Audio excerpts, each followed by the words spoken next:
Hi, everybody. It's another Saturday here on Lesbians Lives Lives. No, wait a minute. Lesbian Lives Live Streamed. And I'm really happy that you could join us. I'm really excited about this weekend. It's a little bit different from what we've done in the past. So those of you who've been with us here before know that what we've been doing is bringing the exhibit that opened in March called An Army of Lovers to you, since you can't come to it.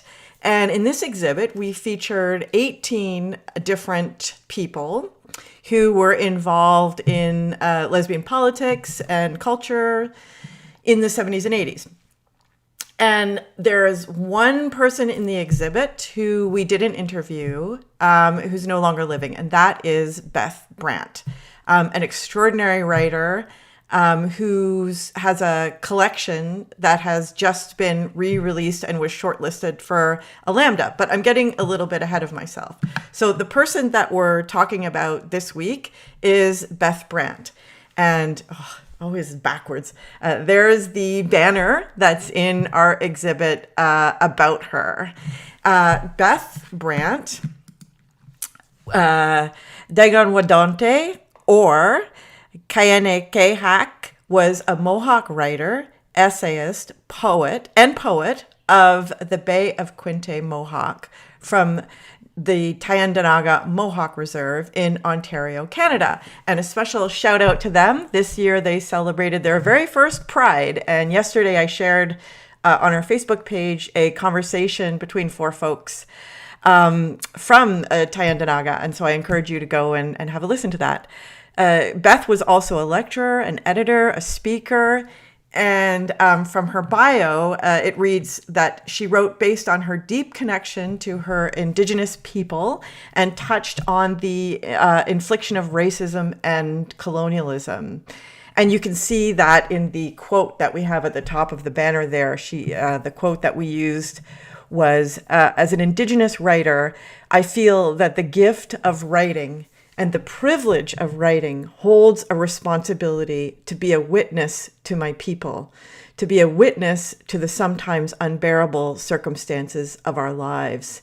And I know that her notion of writing of witness was very influential on at least one of our guests today, Joanne, who I'll introduce you to in just a moment, but a little bit more about Beth. So Beth was also a lesbian. She had been married and she later came out. She produced 3 books of essays and short stories, and there are also 3 edited anthologies. So the first book in 1985, Mohawk Trail, and then in 1991, Food and Spirits, and if I bring up, I just brought up a comment here. This is one of the things we do, and this is Susan Abbott, but unfortunately, the background isn't set in a way that you can read it. Anyways, greetings and love to you too, Suzanne from Joshua Tree. And then finally, what just came out in 2019 is A Generous Spirit. But there are other anthologies. So Writing as Witness is one that I've already mentioned. I'll Sing Till the Day I Die, Conversations with Tyendinaga Elders, and A Gathering of Spirit, a collection of North American women. And it's really interesting to look at, who published her, like Firebrand Books, Women's Press, and Press Gang, I think Joanne is going to tell us, was very important as well, although not recognized. So this is also a history of feminist publishing, lesbian publishing, and Indigenous publishing in Canada too. Really, really important. So it's such an honor, especially, it just is a coincidence that this weekend is National Indigenous Peoples Day in Canada. That's tomorrow. So it's just kind of worked out quite nicely that way. So we're really happy to be able to recognize her work and maybe introduce her to a new generation of readers. So this is an image of the 2019 collection that was produced by Sinister Wisdom. Speaking of publications, another really important. Joanne, are you wanting to say something there? Yeah, you're not sharing your screen. Oh, I'm not sharing it with you because but I. Oh, it's a technical thing. Oh, yeah. But anyways, I'm almost to you, Joanne. So you'll be up in just a moment there. And then I also wanted to point everybody to this short piece here online by Deborah Miranda, who's a Native writer, poet, and scholar. And she wrote the afterword to A Generous Spirit. So this is a wonderful short interview to sort of introduce you a little bit more to her writing, Beth's writing, and her impact. And I wanted to maybe end off my introduction with this quote from Deborah Miranda. And she said, "Beth Brant helped save my life. I never met Beth Brant. Both of these things are true." And I think that really speaks to the way in which, writing can really reach out to us, and authors can really become a very intimate part of our lives and our experience. So now I'm bringing on to screen here my two guests. Appearing down at the bottom of the screen is Joanne. Do you pronounce your last name Arnott or Arnaud? Arnott. Arnott. So Joanne Arnott is Métis mixed blood from Treaty 1 territory. She is a straight cisgender mother of many, a poet, editor, writer, and most recently, she was the winner of the 2017 City of Vancouver Mayor's Arts Award for Literary Arts. And when she was telling me about this earlier, she said, they haven't given one out since, so she broke it on her way out. And then also appearing on screen with the red glasses is Barbara Finley, who we've had here with us before. So welcome back, Barbara. It's nice to have you. Barbara is a old, fat, white, cisgender, queer lawyer with disabilities. So welcome to you both. I always like to ask people who are joining us to, whether you're on YouTube or Facebook, to tell us you're out there and where you're joining us from. We like to know a little bit about you. And, I used to do this last fall in community, which was the sort of whole point, bringing people together. So we're trying to reproduce that feeling of community here as much as possible. It's a little odd, but sometimes it actually works quite nicely, and we get a little bit of conversation going. So I really encourage everybody to let us know where you're tuning in from, and if you want to say hello, if you want to ask questions or make comments or share your own memories of Beth, her writing, or if you met her personally, her impact on you, please do. Please feel free. We want to hear from you, and we want to talk with you. All right. So I thought I would start just by asking if you could tell us when you first met Beth. Joanne, did you want to go first? Sure. And I'm a little frustrated because I can't remember the exact year, but it was sometime between 87 and 89 in there. Maybe not, no, 89, somewhere in there. I decided to go to the Westward Women's Writing Summer School, and Beth was the fiction teacher. But I really wanted to meet her. Because a lot of people in my family are LGBTQ, and so that fact that she was out as a lesbian was perfectly safe with me. And she identified as, mixed race, and also as a mother and grandmother. So those were some of the things that really attracted me. I was not a fiction writer. I've only had about 2 pieces of fiction published over the years, but I was able to bring together enough kind of poetic prose and whatever to get into the group. It was a very powerful group. She was the perfect mentor for me at the time, and we had very serious conversation. She's just a very big-hearted woman, and that's what I needed. So, and I'm not really sure how it came about, but there was some kind of unease in the summer school, kind of more broadly, and Beth suggested that we should have an unlearning racism workshop for the participants and the staff, and so she invited, or I don't know who invited, but that's where Barb and the other aware people came in. Uh, and that's how I got connected with them. I guess maybe Celeste wasn't available. I don't remember how I ended up getting thrown in, but I had attended a total of one unlearning racism workshop, and Beth said, "No, you're here." So, and that was, so she had that profound effect on me as a writer mentor and a permission to be who I am in the world. And she also, placed me with Aware, and I ended up working with Barb and Nim and Celeste for many years. So a good decade of, I think I did my last unlearning racism workshop in 2000. So long time. Yeah. Profound impact. And Barbara, I don't remember I don't remember the first time that I met Beth.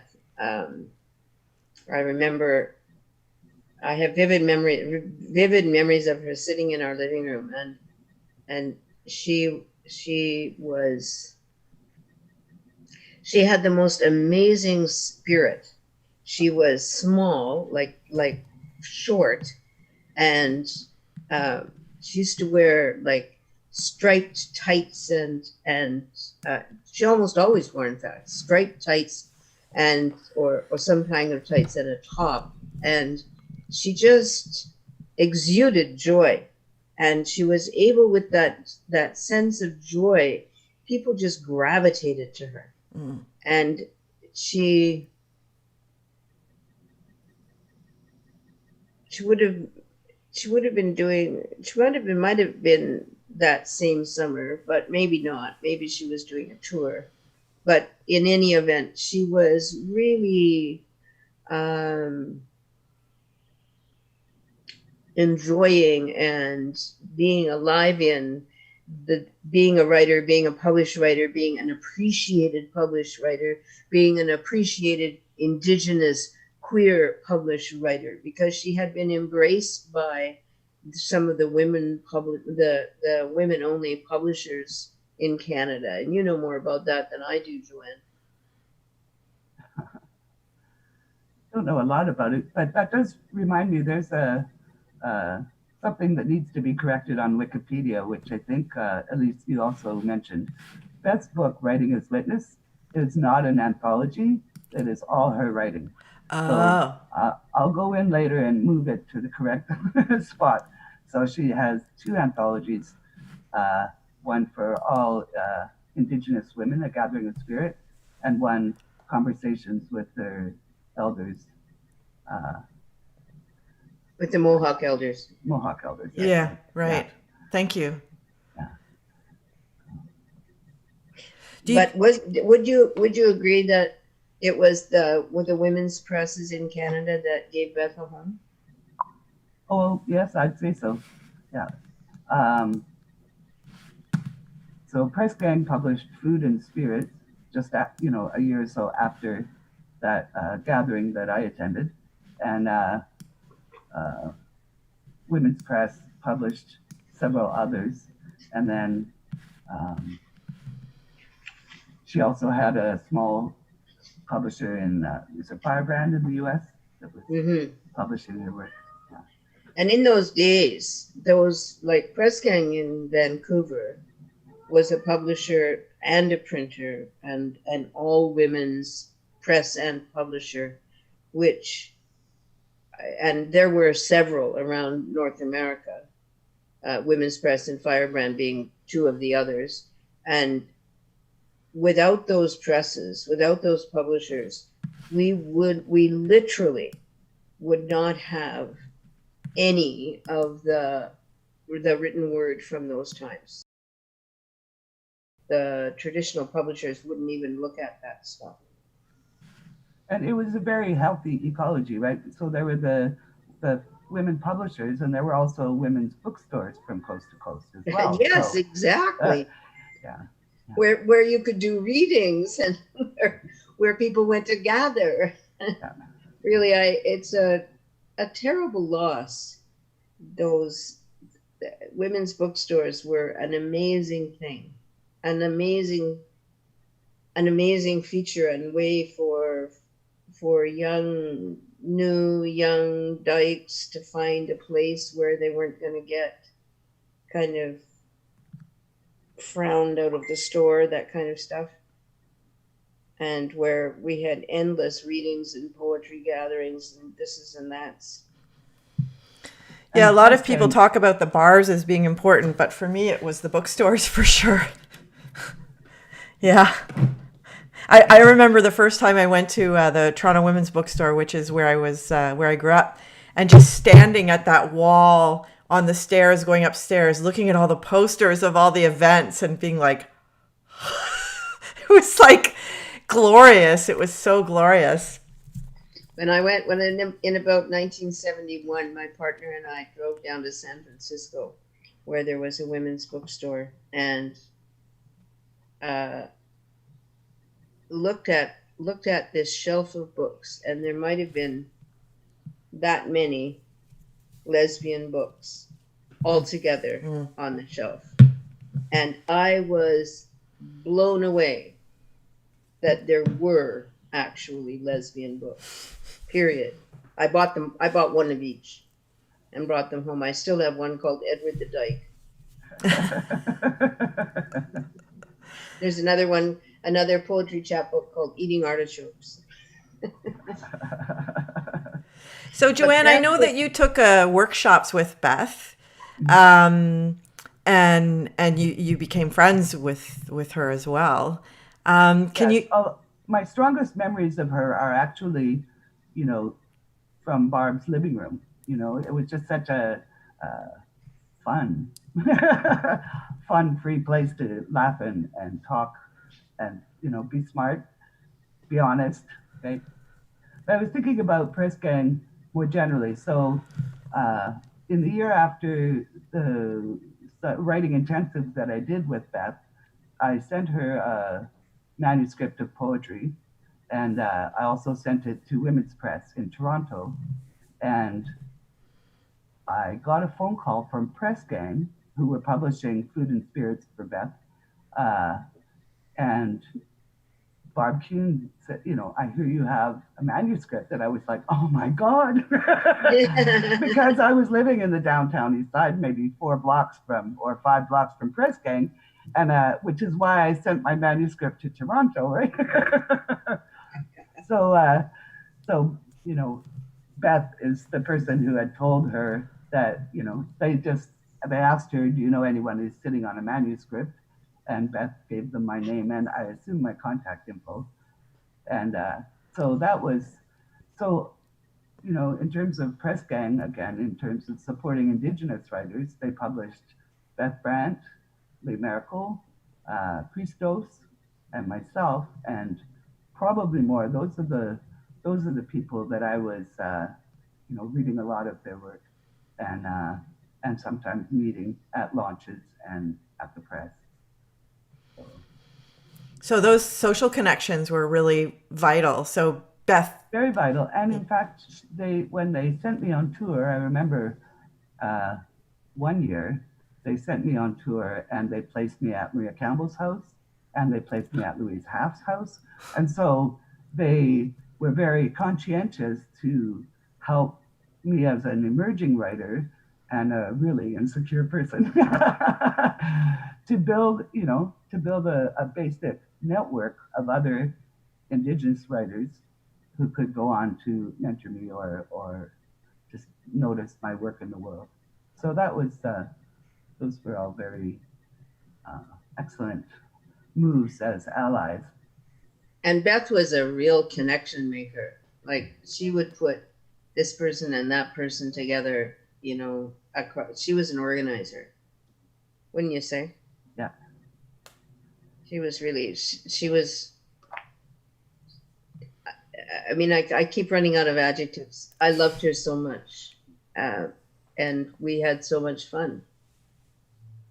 We laughed so hard, so long. It was an amazing time. What was it like to be, did she talk at all about what it was like to be out as an Indigenous person at that time? I mean, the moniker Two Spirit hadn't yet been created. So the kind of community building that we see today, you know, she came out before that happened. Do you have any insight into how she negotiated those various parts of herself and integrated them, I assume? I don't think I have any particular insight in that. Barb? She talked about her then partner as being her her place of safety, and I don't. It's interesting, you know, because it's interesting that we neither of us do remember a conversation about that, since we were both in the room, and we would have been talking about, logically, we would have been talking about that kind of stuff. But I don't remember Beth expressing a lack of acceptance in her community, in the Mohawk community, on the one hand, and on the other hand, I also don't remember whether she was out in that community. Like back in those days, it was so possible to live a life as a lesbian that was safely divorced from whatever other life or identity that you held, because the people didn't overlap, and there was no internet. So She did talk about being, you know, she talked and wrote about being mixed blood, about the fact that her partner was a white woman, and so I believe a white working class woman, although I may have added that in. But so she spoke and lived, she modeled, you know, these alliances and these not surrendering your identity due to other people's prejudice, you know. And I think she worked a lot more in the Indigenous community in Ontario. I believe she was urban Indian and kind of as an adult reconnected with her Bay of Quinte and home territories. Yeah. I had asked both of you if you'd like to share a piece of her writing that had special meaning for you. Is that something you're? Yes, we do. Okay. We talked it over, and so Beth will. Just because I look so much. Yes, Beth will be channeled by Barb, and then I'll follow up. So. I'm going to read part of a piece from Food and Spirits, and this is a piece that resonated for me today because of all of the protests about racism. And this is a piece, this part of the piece is about Betty Osbourne, who was a woman who was murdered in the Pas in northern Manitoba, and whose death was characteristically badly investigated, and to the extent that the Manitoba government later had to issue an apology for its missteps and its racism. So I seem to do better with the glasses off. This is what Beth wrote. I have a dream about Betty Osbourne, the last secrets of her life, stabbed 56 times with a screwdriver to keep the secrets of white men. Betty, your crime was being a woman, an Indian. Your punishment, mutilation and death. The town kept the secret of who killed you. 17 years before the names were said out loud. They keep secrets to protect white men. Who do I protect with the secrets given me? My pen is a knife. I carve the letters Betty Osbourne on this yellow page. Surely the page must bleed from your name. Why doesn't it bleed for you, my throwaway sister? The sister I never met, except in my dream, my obscene nightmare. Betty, do I betray you by writing your name for people to see who will not love you? What good is a poet? Christos asks.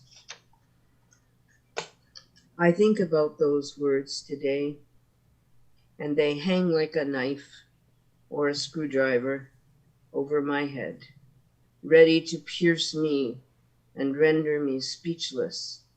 My speech that reveals itself on paper. What good is a poet?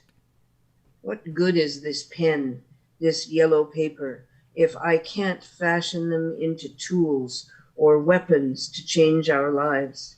How do I use this weapon when I must hold the secrets safe? This is not safe, being a writer.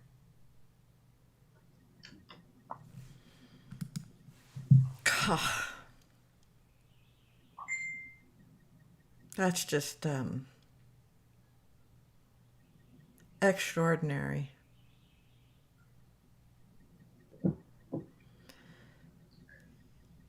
Yeah, thanks, Barb. And for me, it really captured what Beth was giving words to, because in those days, the murder of Indigenous women was literally unremarkable, often unrecorded. I don't remember there being an investigation before the Betty Osbourne investigation into police misconduct. And Beth carried constantly with her a really profound sense of accountability to the, in this case, to Betty Osbourne, but to her communities, an accountability to tell the truth, an accountability to move people. And she really struggled with the idea that somehow writers weren't actually doing something. And the irony, I think, is that her writing, and Joanne, your writing, and writing generally is often one of the most powerful things in terms of social movements. So that's why I chose that piece. I want to ask you a question, Barbara, because I think you're making a really important point here. We often think of people like yourself, lawyers, as the champions of the cause, because you're doing these very public actions, changing or challenging laws, developing new policy. And you in your own right are an extraordinarily accomplished lawyer who's done really important things, not just on the queer front, but across, the whole range. Can you say how writing like Beth's, and maybe Beth's in particular, was it clarifying for you in your work? Did it embolden you in your work? Did it help you craft a vision for what you could do? Can you tell us how writers can touch other people in other fields and help them with their work or shape the work that they do? That Beth's work in particular, but also the work of, in particular, writers of color and lesbian writers of color were I read them like breathing. I bought them all. I read them all. I read them all again. This Bridge called my back is still sits on my bookshelf as one of the most important early works. Because the other thing about back in the day, Joanne, is that notions like intersectionality, like were really not central to the women's movement at all. So we were on the fringes, or we were, in doing the work that we did in Aware, we were introducing those ideas rather than drawing on them, I think. And so we were hungry for the work of women who were multiply located, multiply marginalized, and desperate for ways to put into language, literally make words for the experiences that were invisibilized and had no space. I remember a law professor whose name is Chris Mamathan wrote an article in I don't know when, when's of it, maybe the early 90s, about how it was that if you looked for women of color in the legal literature, there was literally nothing to find. Nothing.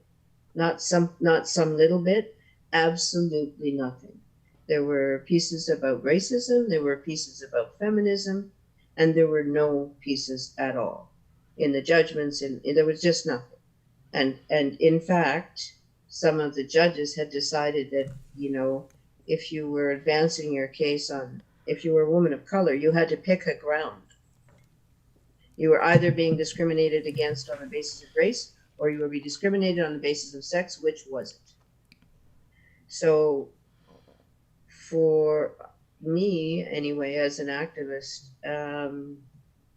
finding Beth, finding other women of color and lesbians of color who were writing was essential to helping me understand and explicate the world to judges who were not that familiar with the. But I have to say, just a word, and Elise, I think lawyers get much more credit than we deserve, because who actually does the work in those cases are the clients, and it's the clients who have to have the courage to stand up and be public and be willing to be in a long, unbelievably draining, emotionally, battles over which they have virtually no control, in the sense that we don't control the court process. So I think it's the clients who get the credit for the work that has been done in the legal system to move things forward. Thank you. Joanne, did you have a piece you wanted to share? Yeah. I wanted to say a little more about the piece that Barb read, well, the excerpt of it, which is Telling. Is that correct? It's called Telling? Because that was a very powerful, well, it still is a very powerful poem, but it was one of the things that Beth does in many of her writings is to correct history. And so, writing about Helen Betty Osbourne, writing about E. Pauline Johnson, writing about Pocahontas, Nancy Ward, and many other, which she calls the grandmothers of the New World. Um, it's a very, it's a wonderful education from a friendly voice. Well, friendly to women anyway. Well, no, she was friendly to everyone. I have to correct myself. So, what one of the visits that I had with Barb and Beth at the same time, we were at a bookstore and Beth was doing a reading and she read Turtle Gal.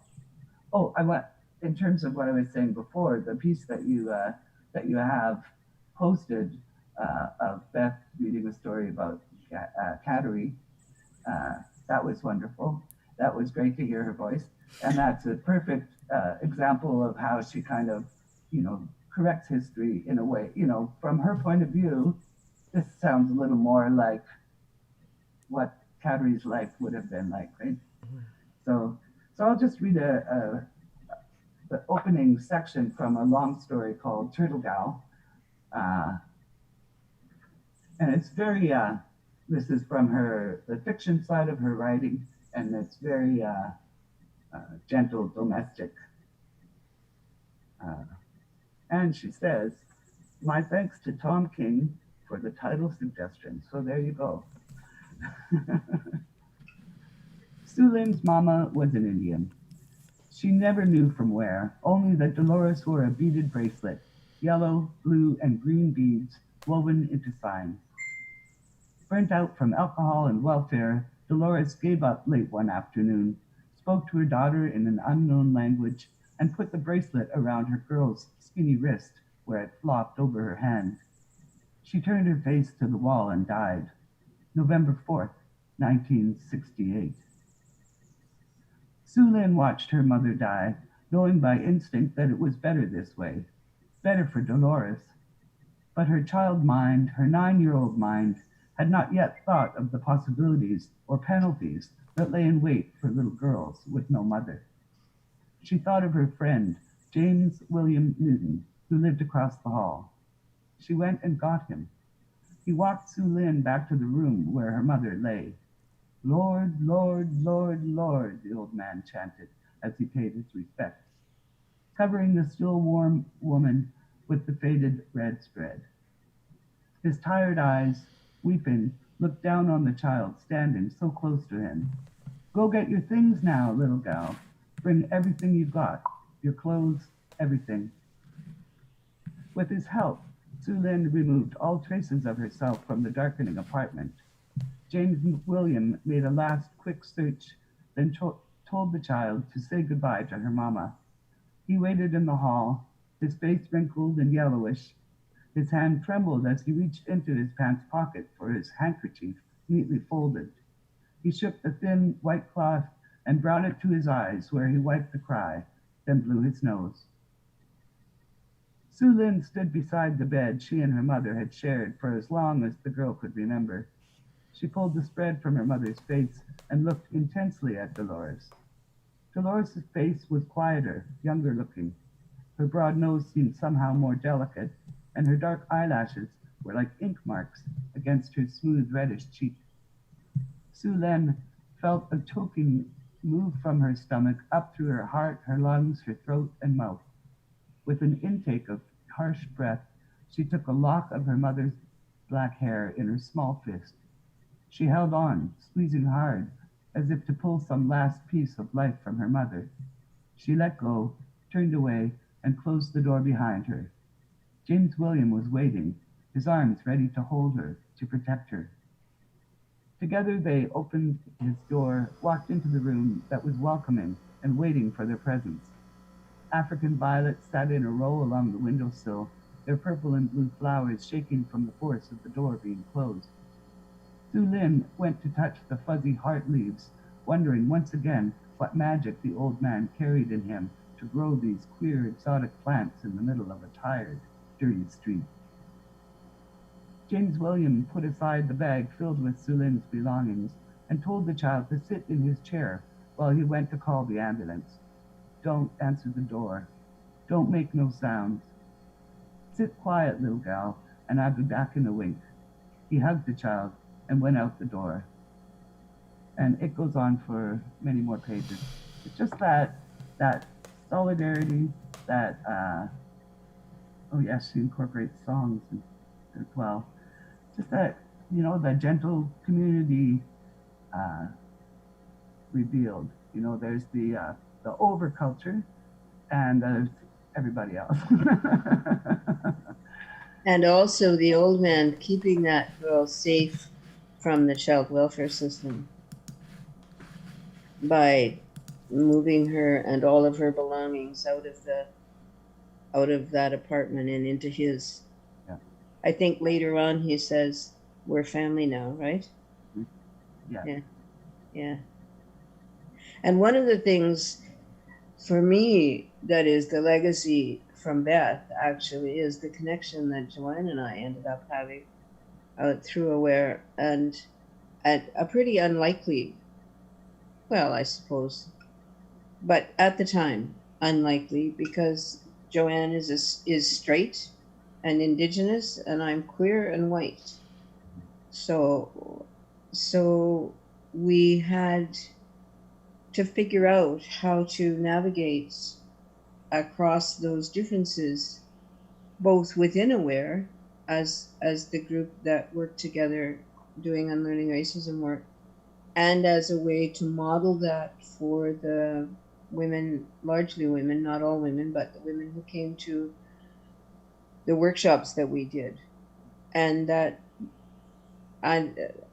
what, from your perspective, Joanne, what do you think the ingredients are that has made that relationship, made it work in the first place, and has made it so durable over the years?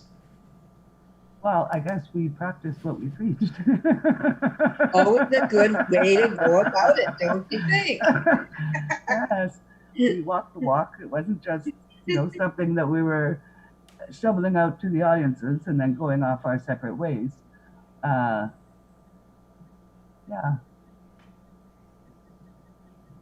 Yeah, I think, I remember so many different times where we would, with Aware, we structured it to co-facilitate, usually, preferably with people of different racial and or, sexuality background.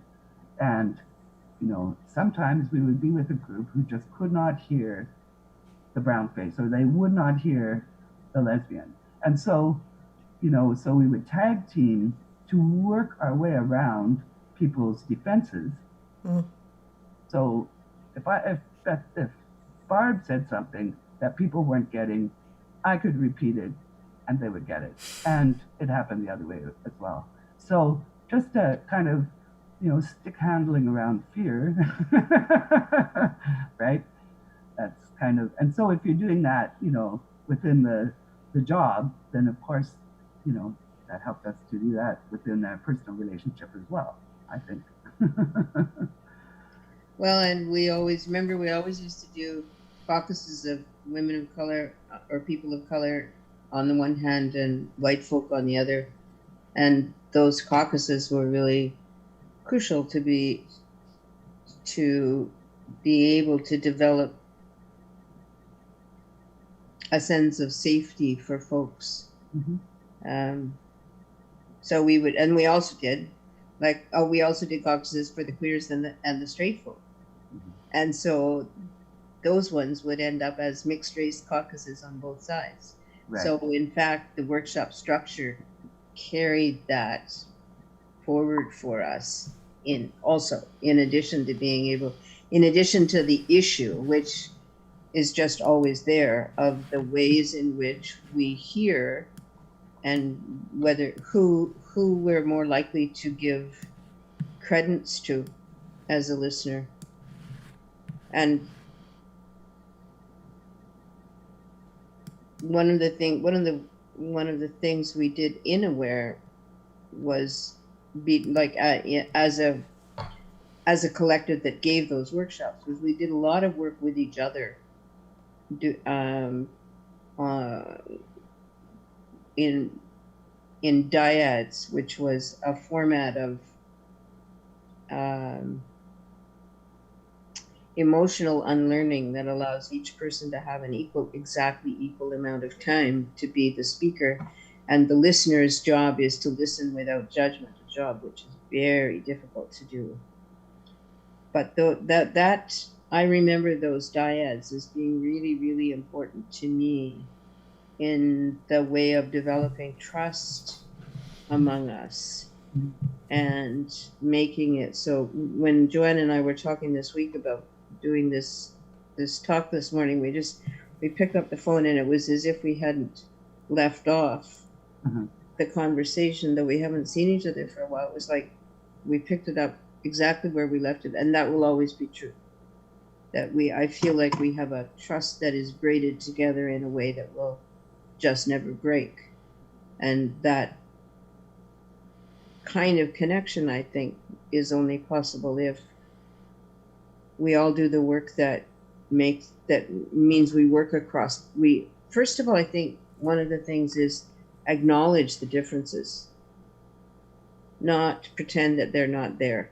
So not pretend we're all just people here, and really acknowledge and foreground those differences and talk about them and talk about the ways that they impact our lives and all of that.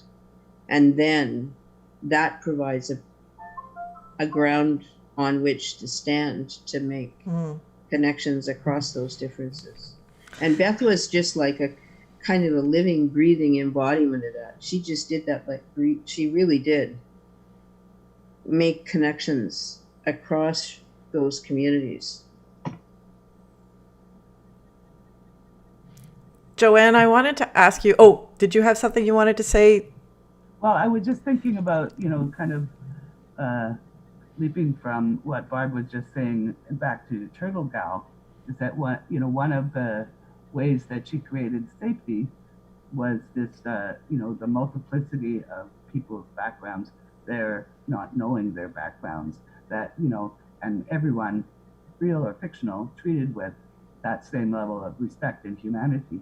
And that is, so for myself, if I had a specialization in the Unlearning Racism, it was facilitating caucuses for people of mixed or unknown heritage. And so when I see people being torn down for not knowing who they are or not, there's just a lot there. I won't go on and on into it, but, I have a very deep respect for how many people don't know who they are and haven't been expected to know who they are. And so this pressure to come up with a government document, right? Or at least first, we won't let you have one of those documents for several decades or generations, and then we'll demand that you produce it. Yeah. So there's a lot more to be digested in the realm of relations. Joanne, I wanted to ask you a question specific to being a writer in the context and what you were just talking about. I was a part of a conversation earlier this week with two other Vancouver writers, Chantal Gibson and Hazel Plant, and they were talking about the phenomenon of reading lists. So the first one that I remember came out when Beyonce's album Lemonade dropped. And I saw on Twitter, like, all these reading lists, so here are all the books you can read on African American history, culture, and so on that will help you understand what she's doing in Lemonade.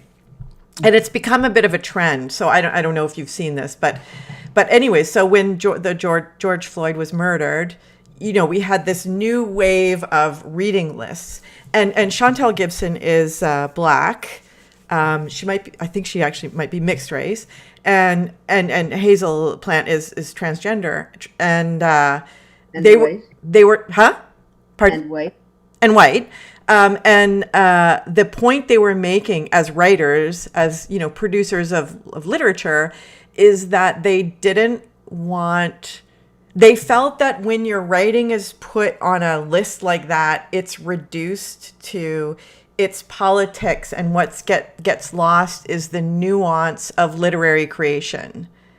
And so they were kind of reacting against that. And, when I listen to these two, both extraordinarily beautiful pieces that help us see. I mean, I think what literature can do is help us see ourselves, or see a life that you don't know. So see someone else's life, and hopefully, as we say in a Western education system, expand your capacity for empathy for the other. And I personally love literature. So I'm wondering for yourself as a writer, and if you have any thoughts about Beth, but I think maybe this is too personal of a question, but for yourself as a writer, like, everything is political. Who we are is political. So how do you, I guess, where would you, if you were part of that conversation, where would you enter in on that? What's your thought about being a writer, doing anti-racism work, just being a human in this messed up, beautiful world? Where does all that land for you? Yeah, I guess I come from a different perspective. I think that, I have gone out of my way to honor Beth Brant, Connie Fife, Sharon Prue Turner, to speak Vera Manuel. These are some of the people who I have spoken of or worked to promote their writing, even though they are past, maybe because they are past. I think that if I would get, Beth Brant's name in front of the people by any means possible. And if that means showing up in a list, that's great, because if one person who sees that list actually reads her work, then that's one more person transformed and reassured. So I come at it from that point of view. Right. How do you think about, like, when you're writing, your own writing process? How do you balance the desire to, I guess, whatever political bones are in your body, the desire for social change, versus your artistic self and literary self? Are they sometimes in conflict? Do they blend very seamlessly together for you? Well, for the most part, they blend seamlessly for me. But I don't know. I don't have a clear sense of how I'm received by the world, right? In terms of people who have actually read my work and what opinions they come to. Because I have written a lot about personal relationships, about family, about love affairs, and a lot of this work is very political, but I don't know that people. I don't know. Also, I kind of fell off the map as a feminist. I don't know how. I guess there's only a certain number of kids you can have before you're not seen anymore. But for sure, once you have 6 kids, it's hard to get childcare.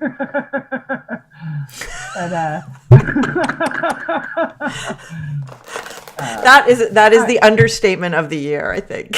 And I have to say that because I watched your conversation with Nim Hughes, and Nim Hughes was one of our partners in Aware, and she and Sarah Davidson always welcomed me and my crew, however large or small it might be. We spend a lot of time in the country with them and in town as well. So I'm just waiting for the pandemic to settle down so I can see her in person again too, see them in person again as well. Okay, I lost my. Well, you know what? No, I think affirmation, and I forgot what we were talking about. You answered the question, but I'm also thinking now might be a good time to ask you to share a piece of your own writing. Okay, I thought about this, and I wasn't going to, but then I remembered. So I think this book I'm showing, it's called Mother Time, and it was published by Ronsdale. So a little bit, after Press Gang closed, then I moved to work with Ronsdale. Well, first with Kegadance Press in Ontario, and I still have an ongoing relationship with them, and have been doing editing for them. And at a certain point, I realized I wasn't getting any work in BC, so I started also to, my friend Connie Fife had published with Ronsdale, so that was the regional press I went with. anyway, so I did a book called Mother Time, Poems New and Selected. The range is from when I first realized that I was pregnant and decided to have the eldest child to when he turned 18. And at a certain time, went through a breakup, as people do. And, had I a remember all of these times. I want to tell you that. very tumultuous time. Yeah. So one of the projects, I had a book of poetry accepted from with Women's Press, but the thing was that I had been mining this stack of writing that I'd had forever. So my first two poetry books came out from Press Gang. So by the time we got to the third one, it was just a lot of anger toward men. And I thought, okay, so the book was accepted, but I realized clearly my ex is not feeling appreciated. And I'm the mother of 4 boys. So do I really want to go across the world, re-experiencing my anger toward men over and over and over? It's kind of, like digging a hole more and more deeply. So I decided not to do that and instead started working on this project. And so going back through my early writings and not focusing on the ones where I was identified as the daughter, but looking for pieces where I was, a childbearing woman or a mother, and then wrote new work. Anyways, kind of how I was thinking about being a mother as a job. So I needed to write a job description so that I would know whether I was doing it right or not, right? And, I'll spare you all my complicated relationships with my mom. You can just go read about it. Anyways, so so this is what the figure mother time is. So like there's father time, there's mother time. And I envisioned Beth. That was how, she was my vision of a good and kind mother, what would you call that? A community builder, a reliable soul. So that was, so this is the poem. Sweetgrass hair, moss eyes, matriarch of clan, bends berries, folds dried leaf. All of us follow her lead, echo her mind. Bodies tracing patterns, she enacts protocol, running thick, then thick again through millennial time.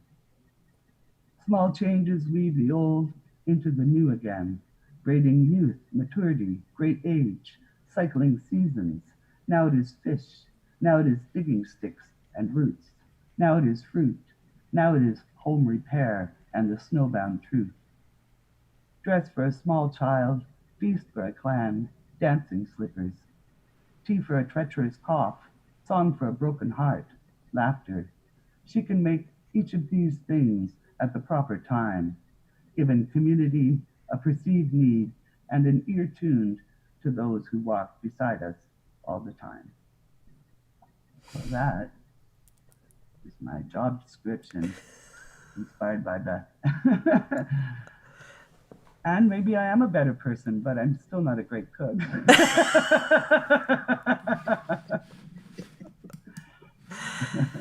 Oh, that's absolutely marvelous. My daughter is a young mom, and I'll have to get a copy of that for her as well as one for myself. Well, that brings us to 1:00. So I guess I'll give folks who are tuning in one last chance. If you have any comments, we always appreciate expressions of gratitude if you've enjoyed spending time with us. And if you've read Beth Brant's work, please tell us about that and what it's meant to you. Tell us whether you've read Beth, or have any of our watchers read Beth Brant. Yeah, if any of you out there have read her, let us know. Some folks will probably be listening on YouTube, and unless you have an account, you can't actually comment. So that's a bit of a drag. But we have several people on Facebook.